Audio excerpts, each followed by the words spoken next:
ఇది చాలా special movie. ఎందుకంటే యాక్టర్గా ధనుష్ గారికి ఇది 50వ సినిమా, ఆయన దర్శకత్వంలో వస్తున్న 2వ సినిమా. వీటికి తోడు కాస్టింగ్ అండ్ టెక్నికల్ డిపార్ట్మెంట్స్లో కనబడుతున్న పేర్లు కూడా అంచనాల్ని పెంచేలానే ఉన్నాయి. ట్రైలర్లో ఏమీ రివీల్ చేయకపోయేసరికి అన్నీ హాల్లోనే అన్నమాట అనుకుంటూ వెళ్ళా. కానీ మూవీ అయిపోయేసరికి నాకు మిగిలింది మాత్రం నిరాశ అని చెప్పాలి. హీరో ధనుష్, డైరెక్టర్ ధనుష్ ఈ రెండు ఓకే, కానీ రాయనికి అన్యాయం చేసింది మాత్రం రైటర్ ధనుష్ అనే చెప్పాలి. అసలు ఈ పాత చింతకాయ పచ్చడి లాంటి స్టోరీని తన 50th మూవీ కోసం ధనుష్ రాసుకున్నాడన్న విషయం తలుచుకుంటేనే చాలా విడ్డూరంగా అనిపిస్తుంది నాకు. ఇలాంటి రొటీన్ స్టోరీని చేతిలో పెట్టి సినిమా తీయమని చెప్తే ధనుషే కాదు, ఎంత పెద్ద డైరెక్టర్ అయినా ఇబ్బంది పడాల్సిందే. అందుకే ఇక్కడ డైరెక్టర్ ధనుష్ని కాకుండా రైటర్ ధనుష్ని మాత్రమే క్రిటిసైజ్ చేస్తున్నా. ఇంతకీ అంత రొటీన్ స్టోరీ ఏమై ఉంటుందా అని ఎక్కువగా ఆలోచించి బుర్రబాటు చేసుకోకండి. ఒక్కసారి కళ్ళు మూసుకొని 2006లో వచ్చిన లక్ష్మీ సినిమాను గుర్తు చేసుకోండి.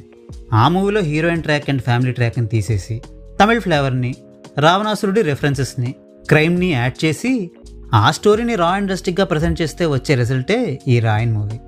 ఈ మూవీ ఫస్ట్ హాఫ్లో క్యారెక్టర్స్ని ఎస్టాబ్లిష్ చేయడానికి చాలా టైం తీసుకున్నారు. ఇంతలా ఈ క్యారెక్టర్స్ గురించి మనకు రుద్దుతున్నారంటే సెకండ్ హాఫ్లో ఈ క్యారెక్టర్స్కి మంచి వెయిట్ ఉంటుందేమో, ఈ క్యారెక్టర్స్ వెనక ఏదో ఒక బ్యాక్ స్టోరీ ఉంటుందేమో అనుకుంటాం.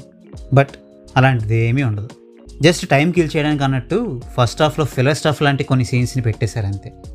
మూవీలో అసలైన కాన్ఫ్లిక్ట్ పాయింట్ ప్రీ ఇంటర్వెల్ నుంచి స్టార్ట్ అవుతుంది. ఇంటర్వెల్ ముందు వచ్చే యాక్షన్ సీన్ మంచి హైని ఇవ్వడం వల్ల సెకండ్ హాఫ్ కూడా ఆ మాదిరిగానే ఉంటుందని ఎక్స్పెక్ట్ చేస్తాం. యాక్షన్ సీన్స్ పరంగా అయితే సెకండ్ హాఫ్లో కొన్ని సీన్స్ బాగానే పేలుతాయి, కానీ స్టోరీ పరంగా మాత్రం మూవీ యొక్క గ్రాఫ్ మరింత కిందకి పడిపోతుంది. ఇక టెక్నికల్ ఆస్పెక్ట్స్ గురించి చెప్పాలంటే ఏఆర్ రెహమాన్ గారు కంపోజ్ చేసిన సాంగ్స్ అంత గొప్పగా ఏం లేవు, బట్ ఆయన చేసిన బ్యాక్గ్రౌండ్ స్కోర్ మాత్రం బాగుంది. పీటర్ హైన్స్ కంపోజ్ చేసిన ఫైట్స్ అండ్ ఓం ప్రకాష్ చేసిన సినిమాటోగ్రఫీ కూడా చాలా బాగున్నాయి. ఇక పెర్ఫార్మెన్సెస్ గురించి చెప్పాలంటే ధనుష్కి ఇదేమీ ఛాలెంజింగ్ రోల్ కాదు. సో యాజ్ యూజువల్ తన వరకు తను బాగానే చేశారు. అయితే తనకు రాసిన రోల్తో పోల్చుకుంటే ఎస్జే సూర్య గారి రోల్ అండ్ ఆయన పెర్ఫార్మెన్స్ కొంచెం ఎంటర్టైనింగ్గా అనిపిస్తాయి. ఇక దుషారా విజయన్, ప్రకాష్ రాజ్, సెల్వరాఘవన్, కాళిదాస్ అందరూ కూడా వాళ్ళ రోల్స్ తగ్గట్టుగా మంచిగానే పర్ఫామ్ చేశారు. ఇక్కడ దాకా అంత ఓకే. బట్ వరలక్ష్మి శరత్ కుమార్ గారికి ఏంటి మరీ కరివేపాకు రోల్ ఇచ్చారు? నాకు తెలిసి ఇలాంటి రోల్ని బహుశా తెలుగు సినిమాల్లో కూడా ఆవిడ ఎప్పుడూ చేస్తుంటారేమో. సర్లేండి, ఆవిడకి లేని ఇబ్బంది మనకెందుకు. ఇక లాస్ట్ బట్ నాట్ లీస్ట్ మన సందీప్ కిషన్ గారి గురించి చెప్పాలి. పెర్ఫార్మెన్స్ పరంగా ఆయన ధనుష్ గారు ఏం చెప్తే అది గుడ్డిగా ఫాలో అయిపోయినట్టుగా అనిపించింది. అఫ్కోర్స్ అందువల్ల చెడేమీ జరగలేదనుకోండి.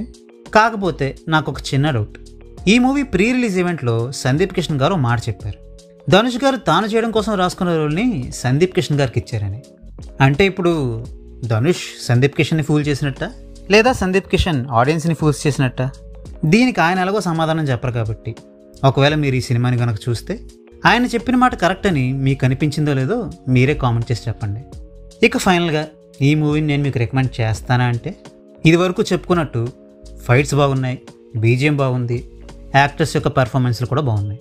ఈ ఆస్పెక్ట్స్ మాత్రమే బాగుంటే చాలు అని మీకు అనిపిస్తే ఓకే, కానీ అంతకు మించి ఇంకేమైనా ఎక్స్పెక్ట్ చేస్తే మాత్రం డిసప్పాయింట్మెంట్ తప్పదు. ఆపై మీ ఇష్టం. So well, that's a wrap on this video. ఈ వీడియో మీకు నచ్చితే వీడియోని లైక్ చేయండి, షేర్ చేయండి. మరిన్ని మూవీ రివ్యూస్ కోసం ఛానల్కి సబ్స్క్రైబ్ చేసుకోండి. We will meet you next video. Thanks for watching.